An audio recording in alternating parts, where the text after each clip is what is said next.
Hi, it's Tash from Tash's Library. Today's video is going to be my September TBR game, which is super exciting. This is my favorite video to do. And once again, I'm going to play my TBR game. And this time, however, I'm also going to have to try and pick books that fulfill my Scientific September readathon prompts as well. Thankfully, Scientific September is quite broad, so I'm really hoping I get prompts in my TBR game that make it easy for me. And here we have my TBR game board, and same one as always. I have my trusty little Eeyore Lego piece that's going to be moving around the board, and depending on what color he lands on, I will pull a corresponding prompt card. For red, I have titles and prose. For green, covers and formats. For blue, genres, settings and tropes. Silver, it's so random. And gold, stats and authors. He's going to start here on a bookworm space. If he lands on one of the bookworm spaces, I get to play the bookworm game, which everyone loves, including myself.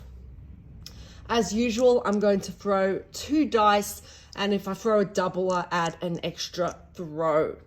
I'm going to start off with 6 rolls this month, and I'm really hoping that I can get prompts that I can link to science, nonfiction, or science fiction books, because I need to meet my prompts for Scientific September as well. However, just because I'm doing Scientific September does not mean I don't want to play my TBR game. I love playing my TBR game, so I'm really hoping it will be kind to me and will help me kind of mesh those together and make it work really well. Without further ado, let us begin with the first roll.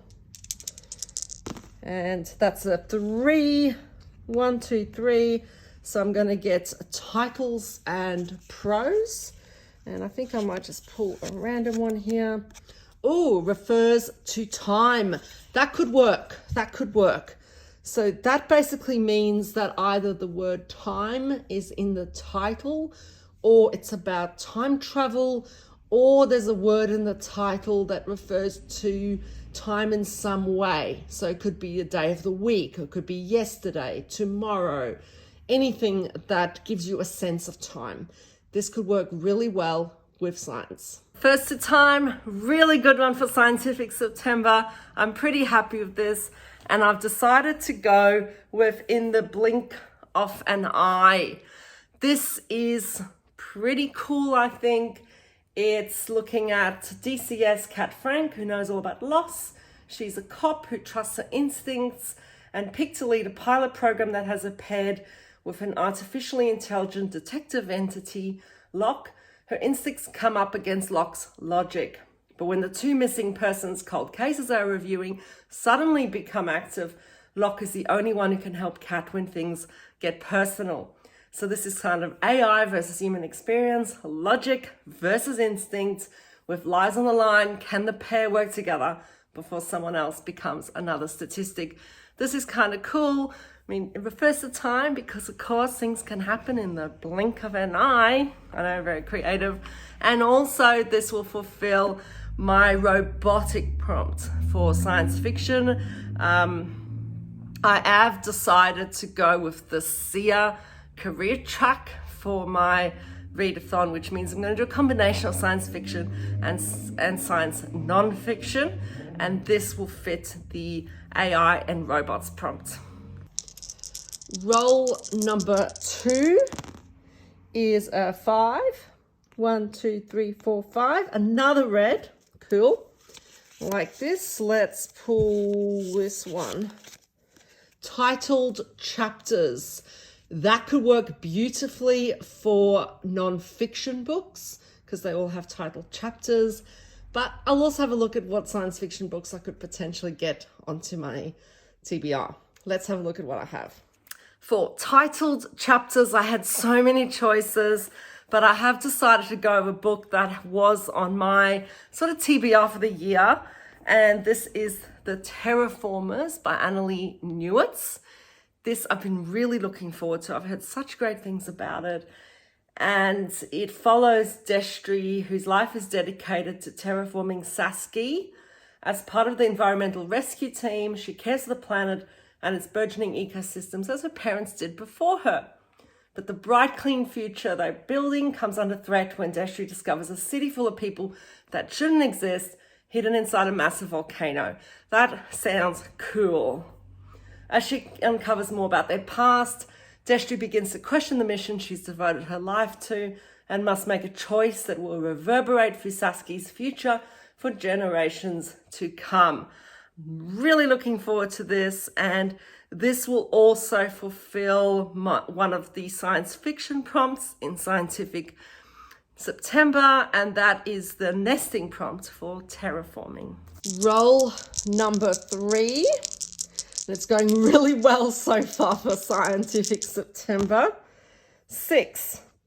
1, 2, 3, 4, 5, 6. That's green covers and formats. Let's just pick a nice sticky one that doesn't want to come up. Let's pick that one. Oh, books, libraries, and language. So it's got to be a book that refers to one of those things in some way, in the title or in its themes, I guess.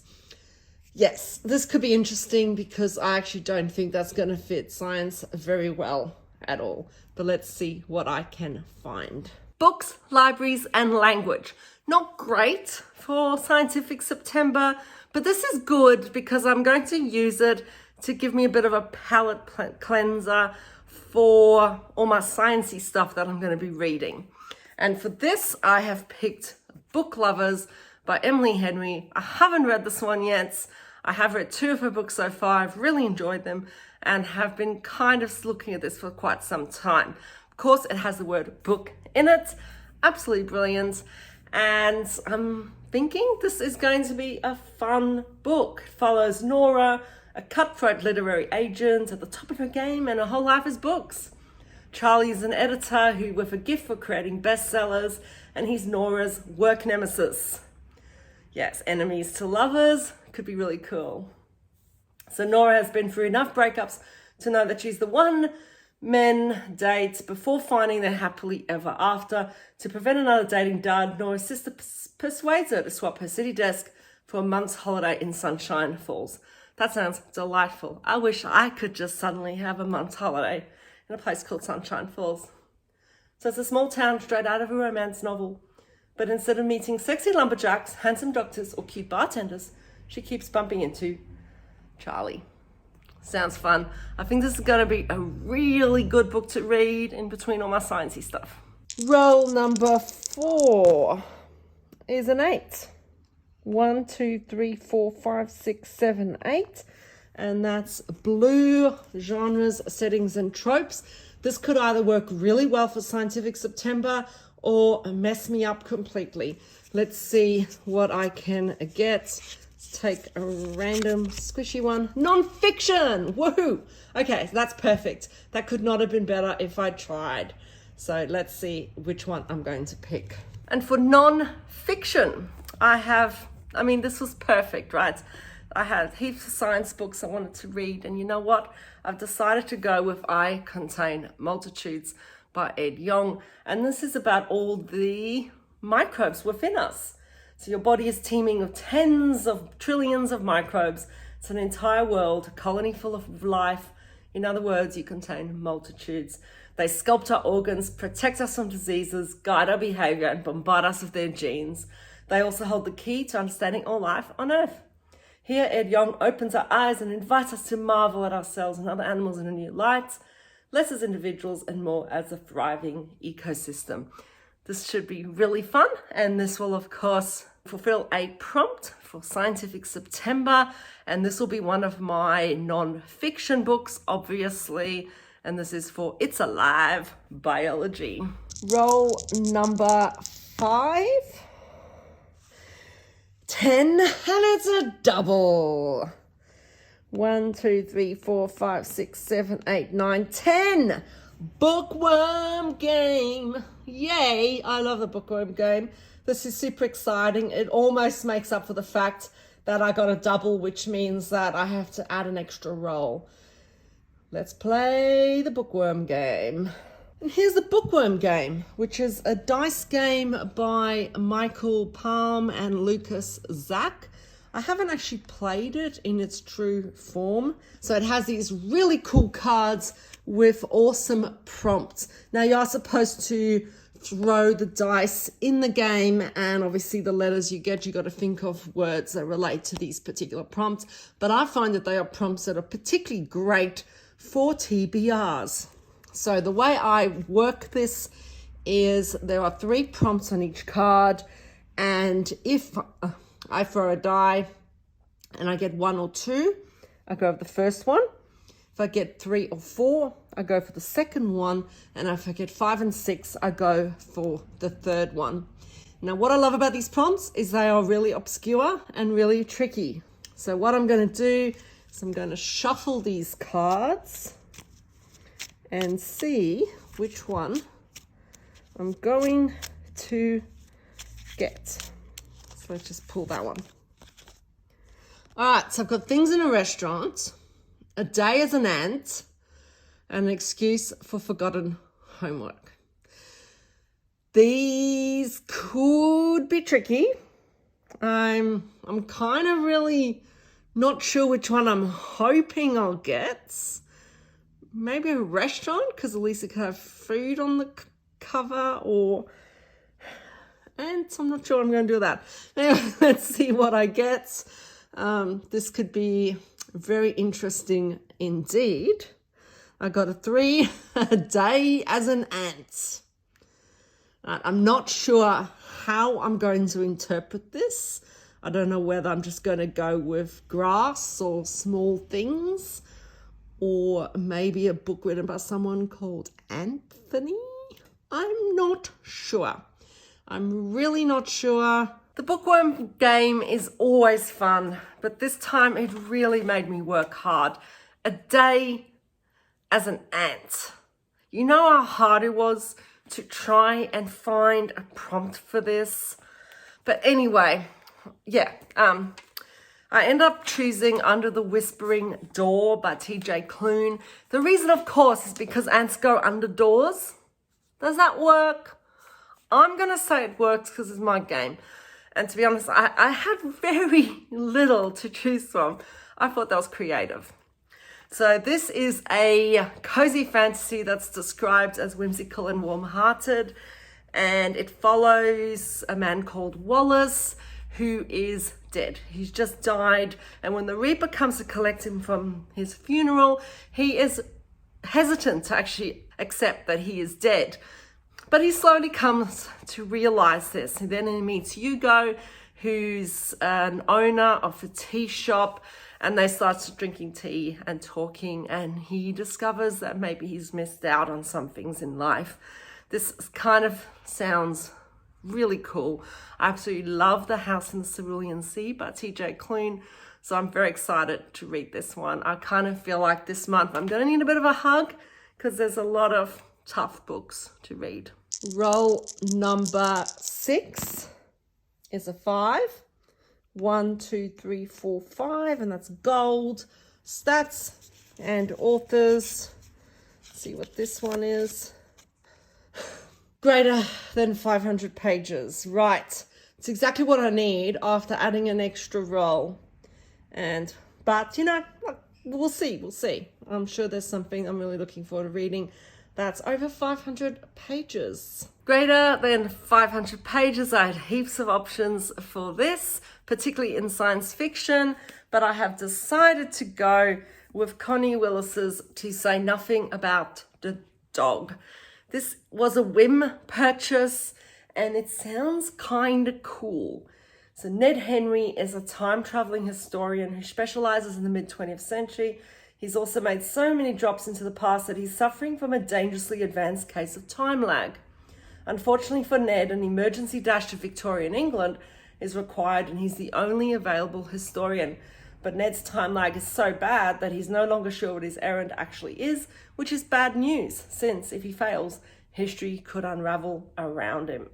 This is apparently quite humorous, has a little bit of a serious edge, I think, but I'm looking forward to this. This will fit my time travel prompts for science fiction. Let's do the time warp. And roll number 7, hopefully the final roll. No, it's not. No, I have another 10. 1, 2, 3, 4, 5, 6, 7, 8, 9, 10. Gold again. And let's see, let's pick this one.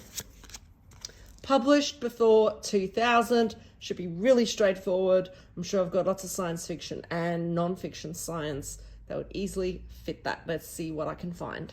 Published before 2000. This, I'm going to pick another science fiction book. This time it's to meet the dystopian prompt in science fiction, Not As It Should Be. And I'm going to go with Fahrenheit 451 by Ray Bradbury. This was published way before 2000, so it definitely fulfills that prompt. And I haven't read this. I'm ashamed to say that I have not yet read this, but I need to. And I don't love dystopian novels. They're really not my thing, but it is a classic. It is meant to be this classic dystopian novel of this post-literate future. And it follows Guy, who's a fireman, whose job it is to actually burn books. And books have been forbidden because they spread discord and unhappiness.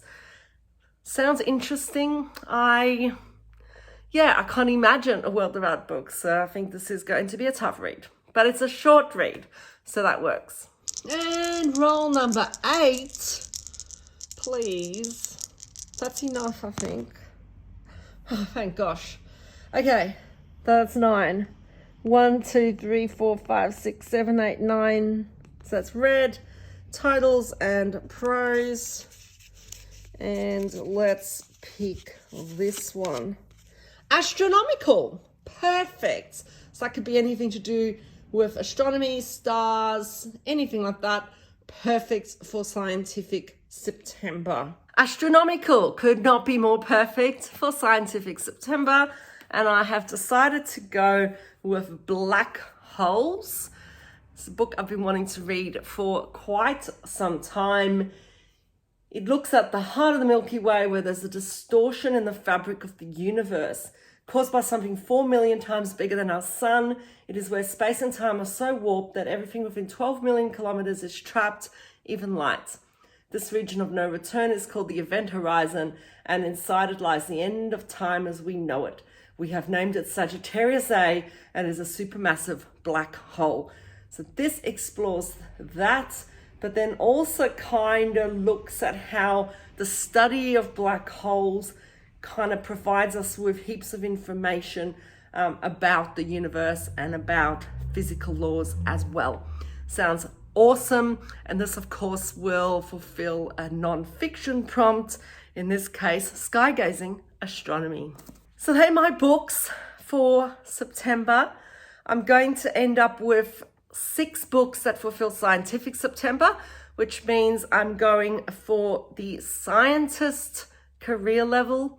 That's okay. I could try for genius, but I kind of feel like 6 books plus the extra cozy one I threw in is enough. And I, of course, am going for the SEER career track because I'm going to have 2 non-fiction books, which are going to be It's Alive for biology and Skygazing for astronomy. And then I'm going to have 4 science fiction books. So Not As It Should Be for Fahrenheit 451, Nesting, The Terraformers, Robotic, Robots and AI for Blinking of an Eye, and Let's Do the Time Warp, to say nothing of the dog because it features time travel. I'm really looking forward to September's TBR, and thank you for watching. If you want to play along with my Scientific September, let me know. If you've read any of these books, let me know what you thought of them. And until I see you next time, take care.